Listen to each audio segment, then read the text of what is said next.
me in a So minute. where are you coming from? San Francisco. Oh, okay. Oh yeah, so there probably was a lot of traffic, huh? Do you have a towel? Maurice, however, soon caught on to the act while snooping around looking for a towel for the drink he knocked over. He discovered the hidden cameras along with the filming crew. Oh, I thought he had a mic on his neck. I was about to say, what kind of setup is this? Them shades on. Sir? Nah, it's too late for all that. Somebody tackle him. I'm talking about, hit him with the Ray Lewis special. He coming across the middle. I need to talk to you for a minute. Unfortunately for him, the police were right around the corner and were able to catch him before he could make a run for it. It was at this moment don't make a Maurice move. realized he'd been caught and broke down while being arrested. On the ground. I wasn't gonna do it. He didn't bolt the glasses. Like, what did the glasses do, bruh? Right here, sit down, right there, don't go nowhere, little baby gon' shake that, little baby gon' shake that, little baby gon' shake that, little baby gon' shake that, yeah, I like that, bring that, right here, sit down, right there, don't go nowhere, say yeah, I like that, bring that, right here, sit down, right there. What's up, YouTube? We back with another video of when evil doctors realize they've been caught. We might as well get straight into it.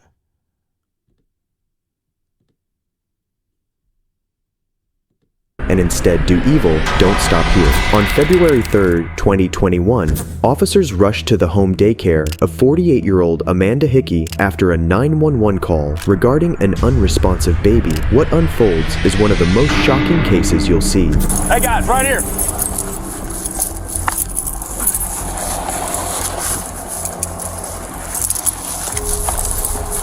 Breathing? Still CPR? Yep. All right. Down in the bed. He was laying face down in the bed? Yeah. All right, clear. Analyzing heart rhythm. Stay clear of patient. Analyzing heart. No shock All right, advised. let's go. Let's go. Go. Be sure emergency medical service. Is this y'all's child? Officers identify the little Lovey, daycare's owner, while performing emergency CPR on the 4-month-old, identified as Charlie Cronmiller. The police ask Amanda to notify the parents immediately. According to Amanda, she had placed Charlie onto his stomach despite being warned against it by his parents. Dead on his back, but his parents stated he could roll over, but I had never seen it. What time did you call 911? I can show you. I was quite Maggie. fucking flipped out. So I dialed it, and then I think I just kept hitting it, and then I think this was them calling me back. Show me how you placed him. Sure. And you do a picture and then show me how you found him. Ready? Okay.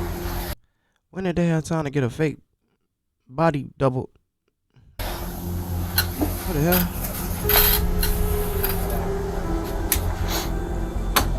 And there was another child in there, so you put him down and picked one up, right? So he was in there by himself.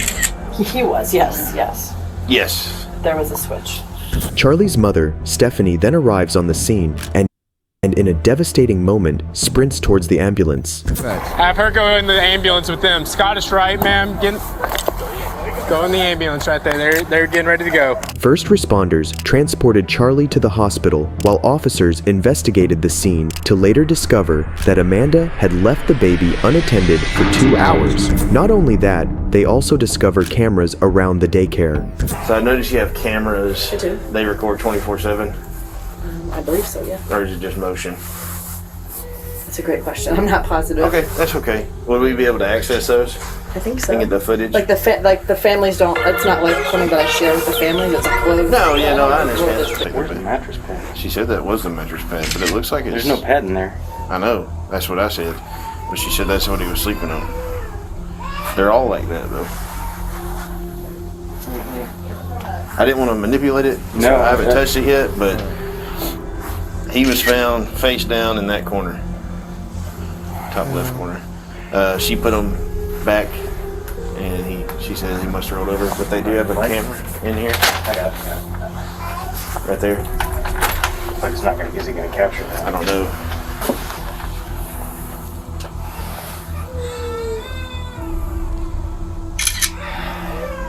See that? The discoloration on the pad. Yeah, that's it, man. And then the discoloration on the actual, the brown. Yeah. Just seeing if somebody was coming. Hey, go ahead and get the child out. I'm just gonna keep looking through for a minute, if that's okay. Amanda then breaks down as she realizes the seriousness of the situation and that she would now be confronted by the parents of the other children left in her care. Tell them a baby had an emergency and I can escort you out when you drop the babies off. If they have any questions, I can answer those questions for you. We can do that for you to help It's you gonna out. be really hard for you to talk to them. Really hard. Okay. the baby had a medical emergency, so you didn't, nothing. So what? I just don't know. I don't know what. Yes, I'll just need an escort. Okay. Just give them. So you hear me give them the same message to everybody. I'm not sure what that message is yet, but I need to tell them all something. We had an emergency. What do I tell them? We had an emergency here today, and I'm gonna be closed to am I closed? I don't. I mean, as of right now, this is just I mean, it's all under investigation. We had to figure out kind of a few more things before we can classify it one way or the other. Okay. I don't see any signs of malicious intent here. We're not leaning towards that by no means. But I can't sit here and tell you that without a doubt. You can't predict the future. I understand that. I just don't know what to tell them.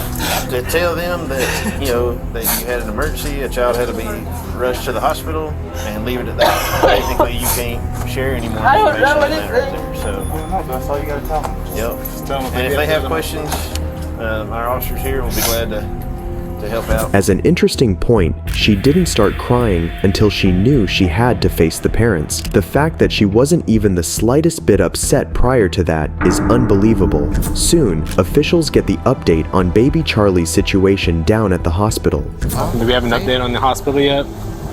Yeah. Oh. They've given him a bunch of rounds of epinephrine, but It's looking like it's... yeah, there's no signs of life. They're talking to the parents. Yeah.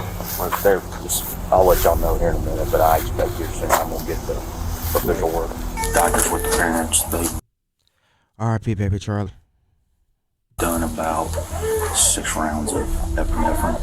Oh, sorry. And it's not officially called yet, but they're talking with the parents.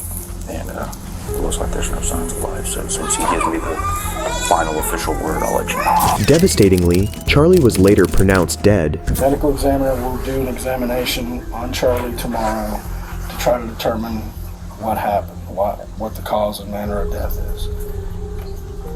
That he may know that information tomorrow. That information may take weeks, depending on different tests that they have to run and things like that. So I can't guarantee you that information will be available tomorrow, but once the case is completed, and that means once the medical examiner completes their examination, they get the findings, they have to write it up, then I also have to turn in my investigative report, and the whole file has to be approved by a supervisor, so there's kind of a chain of events. Sure. But once that's complete, you can get a copy of the autopsy report if you would like it. I simply request. I cannot imagine what it was like for the Cronmillers to drive home from the hospital without their baby. Amanda's daughter, Natalie, arrives on scene after receiving a text from her mother stating that it was a medical emergency. Is she in trouble? Not right now, your mom. You can go talk to your mom. Feel free. Feel free. I had a medical emergency. You in trouble? Not in trouble. No worries about your mom, okay? You're going to jail. Not long after, police leave the scene without Amanda. Days later, officers visit the home again, but this time they won't be going back empty-handed. Face me if it changes when you're back, okay? You are being placed under arrest. Okay. Okay. Do you want to talk to me? If so, we can go back to the police department and we can talk. If not, you're going to go straight to the cab jail. Yes. You do want to talk to me? Yes. Okay. So then we'll go back and we'll discuss it at the interview room, and then from there you'll be released to the jail, okay? Can I tell anyone inside that that's where I'm going? Who's in there? My daughter? Yeah, can we call her down to the door? Sure. What was her name? Natalie. Natalie? Miss Natalie? Can you come here for a moment, please? Hold on right now.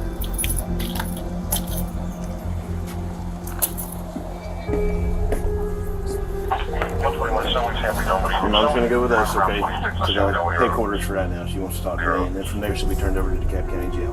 When she gets to the jail, she'll be able to make phone calls and call and let you know about bonding and things like that. But it's probably going to be a couple of days before she gets a bond. Okay? Okay. That's a different order. So she wanted to let you know.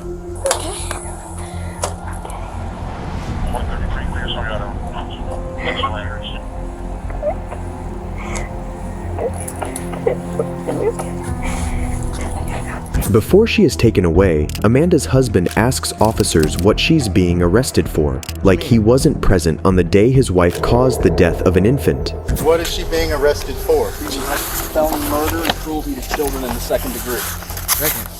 The fact that Natalie didn't act surprised or even question why they were arresting her mom leads me to believe that she knew what happened. Body camera footage shows an officer speaking to Charlie's parents after the incident, informing them of what actually went on behind closed doors in Amanda's home. Hey. So I'm just going to use this door as her door. Excuse me. So he was standing kind of like this, looking out the window there. So she comes up, and then Mr. Graham was standing next to him. So she walks up and opens the door, right? And his feet are hitting it, stopping the door from him. She does that 4 times, okay? Then you can tell that she gets annoyed by that, and that's when she grabs him, right? One arm on each, spins around, okay? And it's open here, so he doesn't hit anything. So when he spins around, she's not paying attention. She's still looking at the door, and then drops him.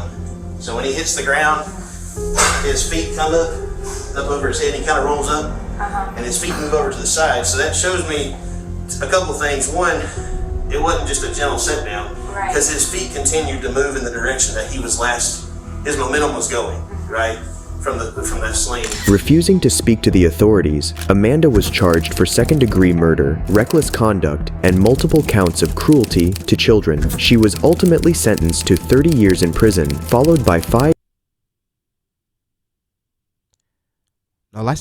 years of probation. We've seen Elizabeth who killed her patients, but she wasn't the only nurse to have done that, as that is exactly what happened in the unfortunate case of Redonda Vout. In March 2022, 38-year-old Redonda Vout was convicted of giving a 75-year-old patient a fatal dose of the wrong medication in error, and as a result, killing her. This was a terrible, terrible mistake, and there have been consequences to the defendant. Redonda faced a possible 6 years in prison for her mistake, but in a shocking twist, the victim's family asked the judge to show mercy.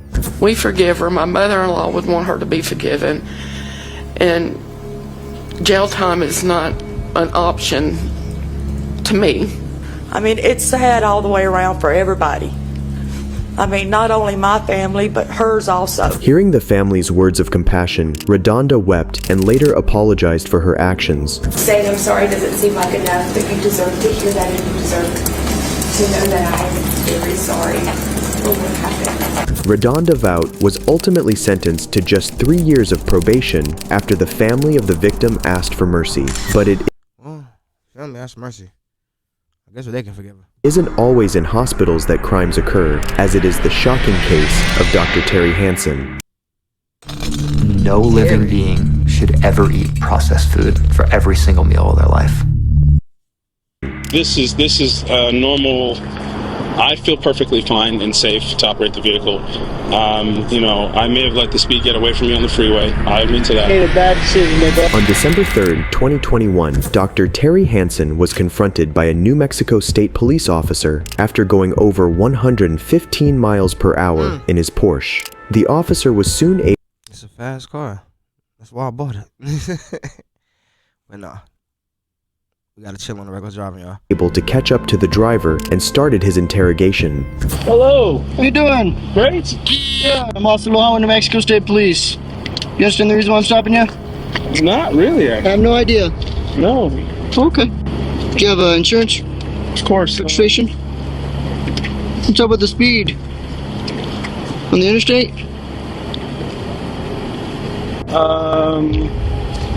I wasn't really paying attention? Yeah.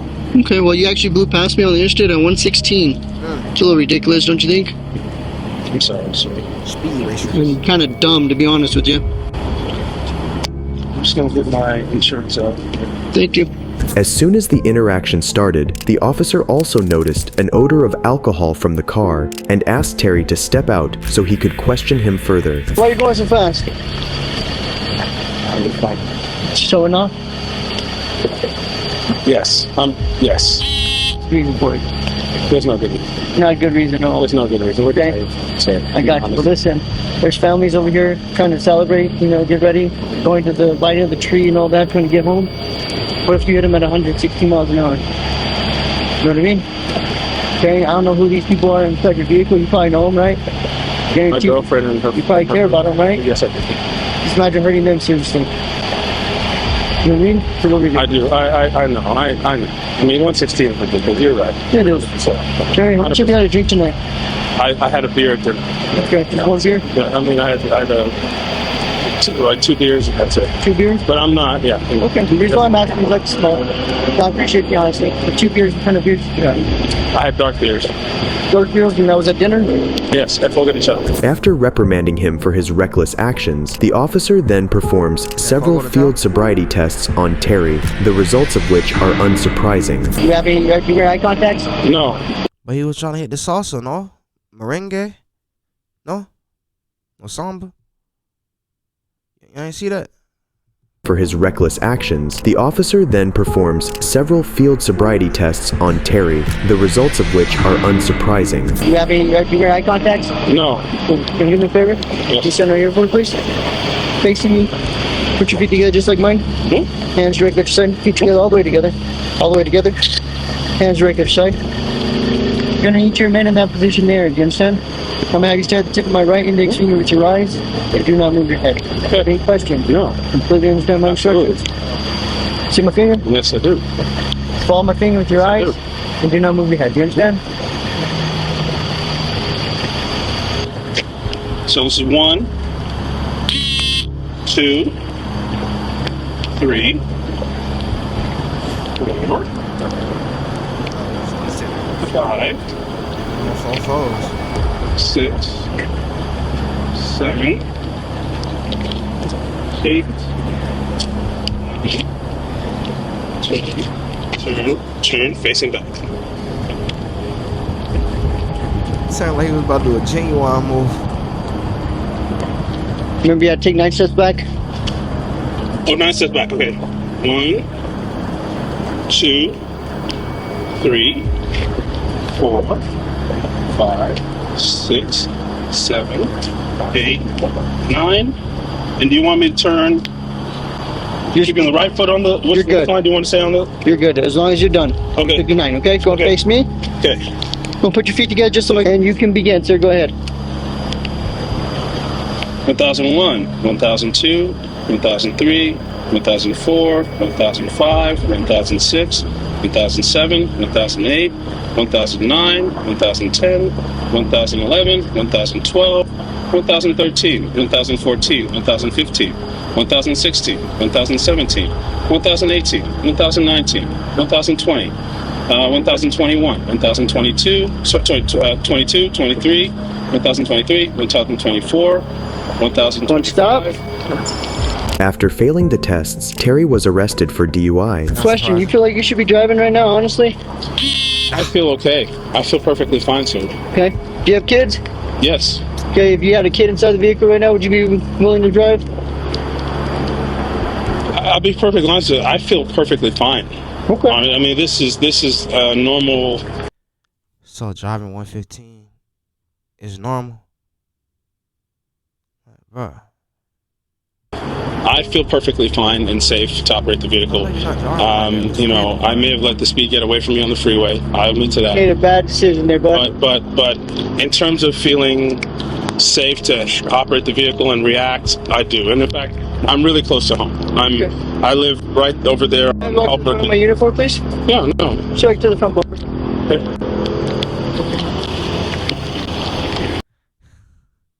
Man, they be arresting people so polite. Yeah, but just go ahead and walk over there for me. Hands behind your back. Stay facing that way. Put your hands on your back, Terry. Okay? Do not move, okay?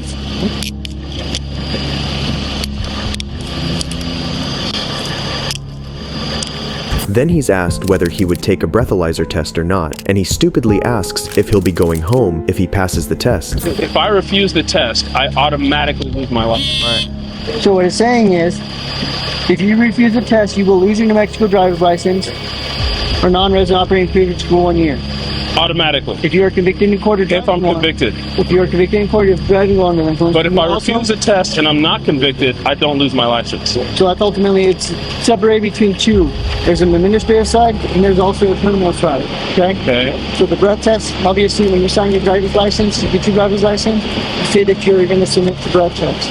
Okay, but this is saying that you are giving the opportunity to decline it if you want, but you also have facing other penalties if you decline. That makes sense. If I pass the breath test, do I go home? You're not talking about that. I'm asking for a breath test. It's either yes or no.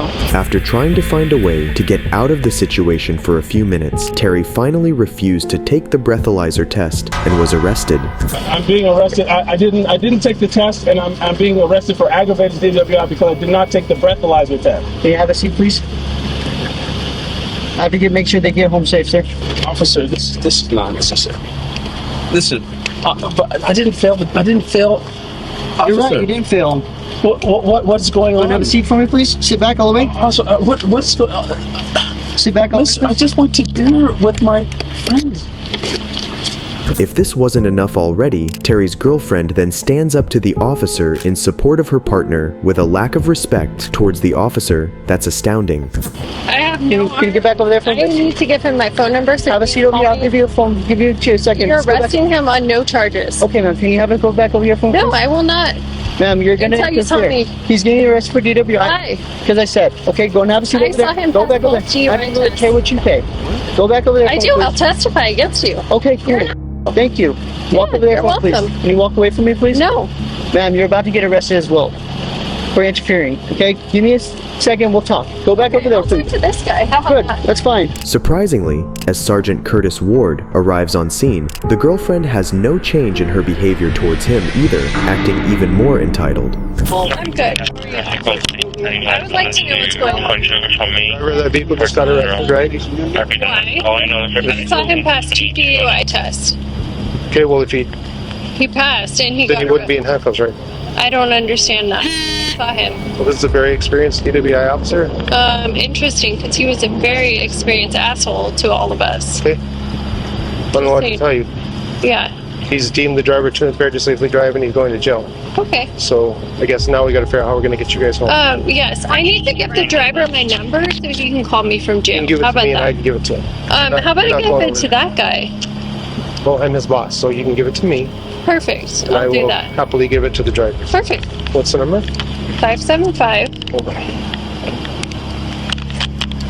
575. You're writing it on your fucking hand? Yes. Why does that matter? I'd expect Albuquerque police to be a little bit more sophisticated than writing it on their fucking hand. Okay. Well, I'm not Albuquerque police. I'm state police. Either way, like, that's even worse. Because that doesn't matter. I told you I'd give him the number. Okay, Jesus, wow. What's the number? 575. 4 7. Deprivation was started. Check it out. Perfect. Thank you. Your hand is so sophisticated. Down at the station, Terry was booked under aggravated DWI and speeding charges, but he keeps on acting innocent even after all this. Man, this is ridiculous. You didn't have to do this, man. I'm sitting here sober. I'm fine. Like, this is, if anything, I'm just nervous. This is horrible invasion of my... I just took a mood aroused gummy. No, I just took a mood bedtime gummy. No, how long does it take to kick in? Obviously, if you had written me a speeding ticket, that's fair. I guess you'd make the same argument if you would have just got yourself an Uber and didn't have to drove. We wouldn't be having this conversation either. So we'll just leave it at that, okay? You have your opinions, I have mine. No, it's not an opinion. Like, and I have my. If I had evidence, gone out right. partying and drinking and loading up, I went to we sat there and we ate. I probably ate 2 pounds of meat, like, and drank a couple beers. That's not the profile of someone who gets behind a wheel and hurts someone. That's a normal night out on a Friday. Okay. That's what every New Mexican does across the state. That's nothing. And that's your personal opinion, sir? It's not an opinion, it's a fact. Okay. It's an opinion from your standpoint because you've arrested me and you know, if there was... Hey, you might be impaired a little bit. I'm just saying. Wasn't this uncertainty, this would be completely and utterly, you know, I don't want to say it, but... Just because no one got hurt this time doesn't mean someone couldn't. Would you want your family to be in the driveway with a man going at 115 miles? I surely wouldn't. Finally, Terry ended up pleading guilty in August 2022. I currently don't have information about his sentence, but if you thought these disturbing cases stop here, that's because you don't know the despicable case of Cara Rintala. Anna Marie, a paramedic, began her relationship with Cara Rintala, another paramedic she met while on the job. In 2002, little did she know of the dreadful moments that are yet to begin in her relationship with Cara. The couple adopted their daughter, Brianna, in 2005, welcoming her to their new home. All was well in this happy family. That is until the contrasting behaviors of the two women started to clash, uprooting them from their happy lives and causing a change that could never be undone. On May 12, 2009, a 911 call was placed from the Rintala residence, seemingly dialed by their daughter, Brianna. The very same day, the Rintalas filed for divorce on the grounds of irretrievable divorce. 2 weeks later, a distraught Cara would place a 911 call, pleading with the dispatcher against Anna Marie.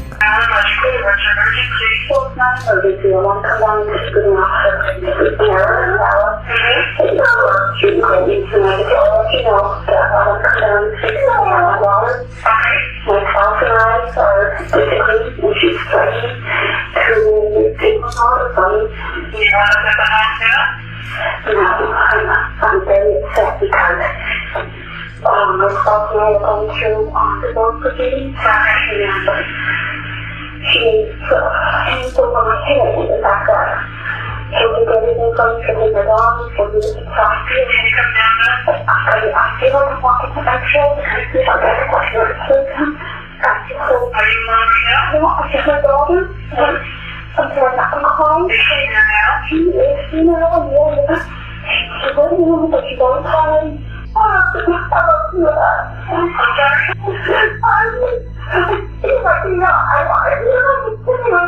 I feel like I'm being, you know, my world is very taken. I haven't had time to anything other than be upset about getting a divorce, and you know, and that's okay. It's okay, you know.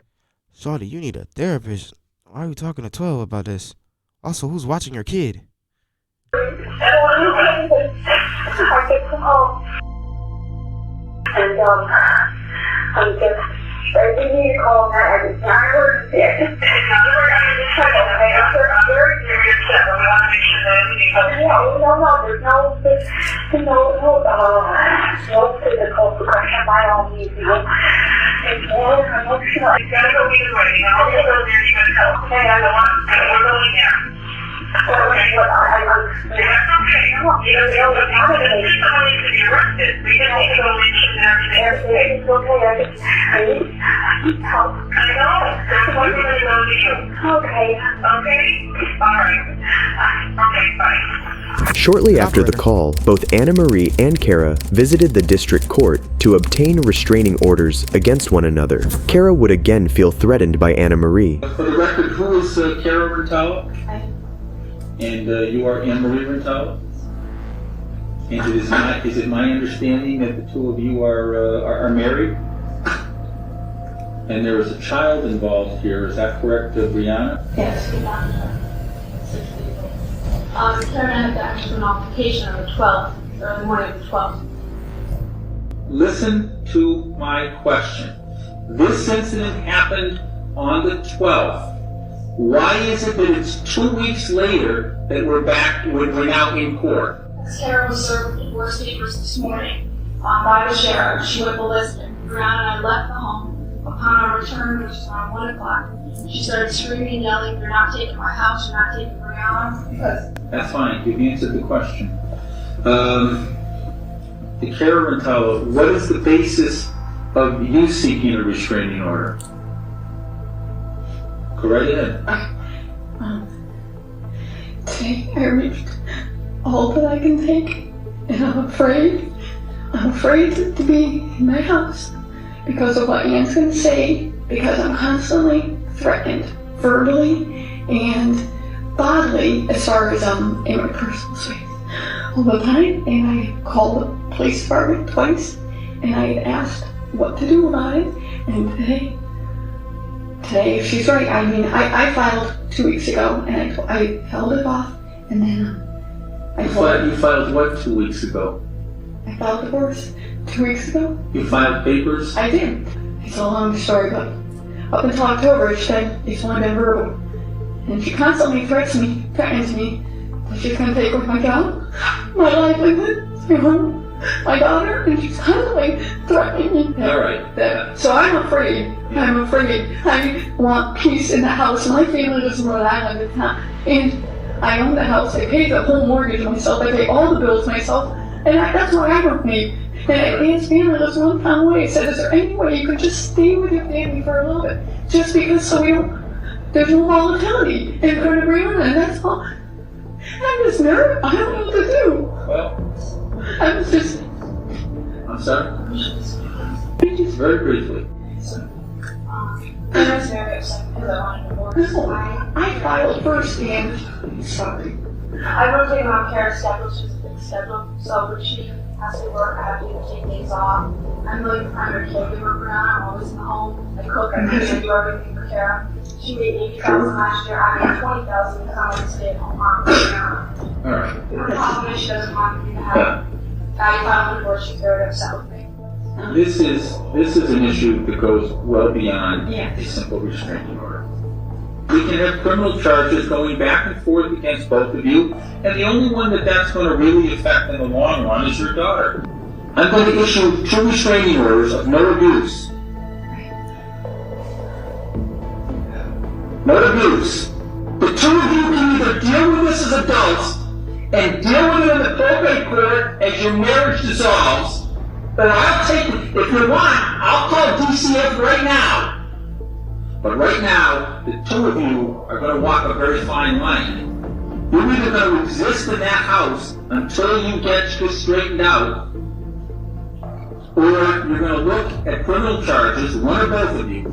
And I promise you, if I see that come into this court, I will be on the phone to DCF so fast, they'll be here before you get out the door. The judge rightfully made a decision and implored the 2 women to sort it out like adults, as he noticed their fights had been affecting their daughter. A month later, in June 2009, Anna Marie began secretly seeing her ex, Carla Danielle, but after wounding up thousands of dollars in credit card debt, Anna Marie would soon return to Cara and would even go on a cruise to mark their new beginning. But the couple soon found a new topic of argument: their friends, Mark and Mike. In the hours of March 28, 2010, Anna Marie would... Wait. You telling me she went back to her ex? Spent up the bread. So, oh, damn, I got debt. Went back to her wife. Ex-wife. Like, I don't know who's supposed to be the bad person in this shit. I'm confused. Anna Marie seems like she's using people. And might be verbally abusive. Cover a late night shift, going back and forth on text messages as she was upset about Mark's visit to his friend, Cara. After the shift, Anna Mare would return home at 8 a.m. while Cara would punch in to work, only to drive back home at 11 a.m. At 3 p.m., Cara and Brianna would step out to run a few errands, leaving strange voice notes to Anna Marie. I mean, you're mad. I'm like, why didn't you know I want this him? I mean, he's like one of their closest friends. But there's no reason to be mad when my gosh. Seems like we were getting along fine earlier. But anyway, I love you, and I love you, and we are still going. We love you. Oh my gosh, she's good. I'm not going to do it. And hey, listen, it's me, Hannah. Come on, you're trying to make us worry. Like, what's up? You know what I mean? Fine, get mad with him. You know, you at least text back or call back. Either way, well, remember we forgot to get stuff for your lunch tomorrow in school. So, yeah. Yes, we're going home, but no, it's not the wrong way. I mixed the chocolate shop, honey. And some crackers, and cheese and crackers, and, you know, the chili and all this, or maybe that's for something else. Goodbye, call us. Okay? Bye-bye. Hey, and I'm starting to really freaking worried or, well, no, I'm not worried, but actually part of me just irritated. Like, I know that you don't call when you get all upset, you know, and I told you it's only Mike, my body's a month, okay? And, you know, I'm going to you, we're going to Burger King. We were probably come out of the mall, and of course you're hungry, and the hurtiness about it. McDonald's, there's a lot of McDonald's, no fun. The only thing that was that she had this burger, like, oh, good job, honey. Are we Burger King? Call, please, please, please. It can be surmised that Cara may have left these voice messages as an alibi for her location during the stipulated time of Anna Marie's death. Ah, that's making sense. I'm like you keep calling. Don't you know why she not answering? Unsurprisingly, around 7 p.m., Cara and Brianna would return home only to find Anna Marie lying down the basement stairs in a broken way. Cara would react quickly, drop Brianna at their neighbor, Roy's home, shouting at him to call 911. Hi, my neighbor just came over. She was pretty distraught when she come over here with the baby. She told me to call 911. She said the other one was down in the basement, but she didn't say much. Maybe a domestic. Officers arrived to find Cara holding the lifeless and seemingly cold body. As a paramedic with years of experience, she should know that if you think they may be alive, you don't move a person with potential spinal cord injury, or if you're sure they're dead, you don't disturb the crime scene. The police's suspicion you can learn that from television. Grew further when Cara made an odd statement during her questioning. Alright, so let's back up a bit. You have a history of domestic violence, Anna, right? Okay. Trying to take care of everything, you know, and I'm tired, I guess, you know, working overtime and trying to make ends meet and pay for all of us, and that was probably, you know, that was another source of connection. But we used to push each other, we did. You know, like, we'd argue and it would get physical, absolutely. You know, no angel, but I can honestly say it was definitely back and forth, you know what I mean? The same problems were there. I felt, and again, they couldn't say about me, or you want to talk bad about me, you know, because I don't care about her, you know, I love her. I don't want to talk bad about her, because she's bringing a lot of girls out for me. You know, I love her, and I don't want to talk bad. You know, yeah, these crocodile tears. I'm not going. Trainer, I feel like I'm a trainer, like talking about that stuff. And we agreed to feel together for us. Surely that half behind us. I feel like this is the worst thing I could do for her to talk bad. I do. Yeah. You know, it's terrible. The worst thing you could do is talk bad. Shorty, you took her out the game. What? And not like that, and so I get very anxious over it. You know what I mean? I don't like confrontation. I don't like the loudness. I don't like swearing. That's what she's kind of brought up around, so that's all she knows. It's not that she's that person, but that's personality.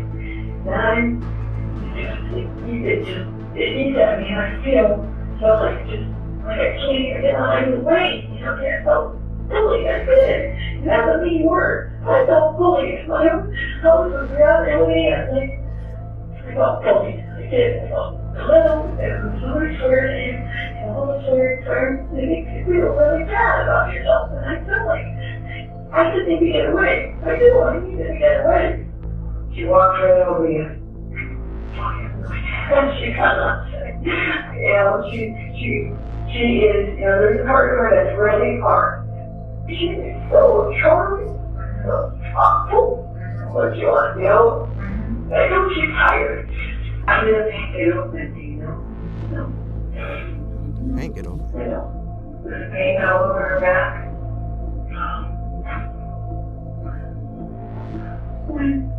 I'm not fighting for you over and over. No, that way so. You hit her with a paint bucket. I don't know. I don't think so. So, again, so then we go back to the question is, would someone hurt her? I can't see that. I mean, I can't see that. I mean, she gets in arguments all the time with people. All the time. She is a very thick-headed person, she says what she means, what she feels, and some people take offense. What do you think, Ken? I want to say, if I had to guess, she fell on the stairs, she kept on the shoes all the way down there. It accidentally happened. We were talking about changing it, that's what. Accidentally may have happened. Uh-huh. Possibly.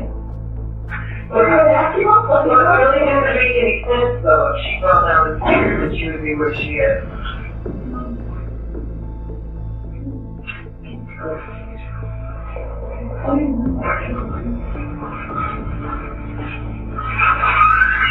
Yeah, I thought so. I know you was in there for a few hours. You gotta get up, go to the bathroom. There's no way.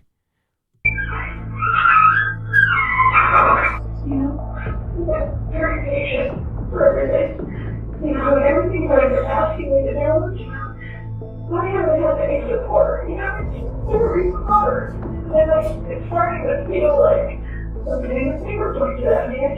Cara would go from complaining about Anna Marie to feeling bad about her death, and back to complaining about her within a span of a few minutes. 4 days after the incident, on April 2nd, 2010, Anna Marie's death was ruled a homicide. District Attorney Elizabeth Schiebel made an announcement stating that Anna Marie had been strangled to death. Traffic cameras across the city would capture Cara and Brianna's movements across the city. Cara had made an unsuspecting stop where she would dump a garbage bag at the back of a McDonald's restaurant. The police later discovered the contents of the bag, bloody clothes, in a... And then she said something about McDonald's. Stupid. You were just giving out hints. October 2011, a year after Anna Marie's death, Cara's trials began. After 2 of her trials led to mistrials, Cara was finally sentenced to life in prison for first-degree murder of Anna Marie. Is she not guilty? Like, I feel sorry for the child, but come on, justice system, get the job done. Guilty of murder in the first degree, guilty of murder in the second degree, or guilty of voluntary manslaughter? She's guilty of murder in the first degree. However, 5 years later, on September 27, 2021, Cara was released on a $50,000 bail. A Supreme Court judge had ruled that the witness testimony wasn't sufficient to rule her a killer, and for the 4th time, prosecutors would fight to put Cara away. After 10 days of a rigorous trial, Cara Rintala was once again found guilty of the murder of her ex-wife. Wow. She got a vacation from jail and got put right back in there. Say you, Madam Foreperson, has a jury agreed upon its verdict in Hampshire County Indictment 1180 CR 0128, the Commonwealth versus Cara Rintala? We have. You could please give your verdict slips to the court officer. What say you, Madam Foreperson, as to count 1 of Hampshire County Indictment charging the defendant, Cara Rintala, with murder? Is she not guilty, guilty of murder in the first degree, guilty of murder in the second degree, or guilty of voluntary manslaughter? When I start doing multiple choice questions. We, the jury, unanimously find the defendant guilty of voluntary manslaughter. On October 19th, 2023, the judge ended up sentencing Cara to 14 years in prison. If she maintains good behavior in prison, she may be eligible for release around 2029. Do you think Anna Marie got the justice she deserved? Comment your thoughts down below. If you enjoyed this video, I don't know about that one. That's like, I mean, she did go to, she did get sentenced. She kind of getting punished a little bit. I mean, you did take a life, so you should probably get life. But I ain't gonna lie, Anna Marie also played a part. Like, why would you try to get back with Shorty if you had signs that she was crazy the first time y'all divorced? Not to blame the dead, but anyway. Final part of this, when evil doctors realize they've been caught. And I want y'all to like, comment, subscribe. I'll see y'all in the next video. To live is to conquer, to live in life, to live in life, to live is to live is like I just wanna conquer, like I just wanna, to live is to conquer, how this pain got me feeling accomplished, can't turn me to a monster, my combo can't stop me, to live is to conquer, all this pain got me feeling accomplished.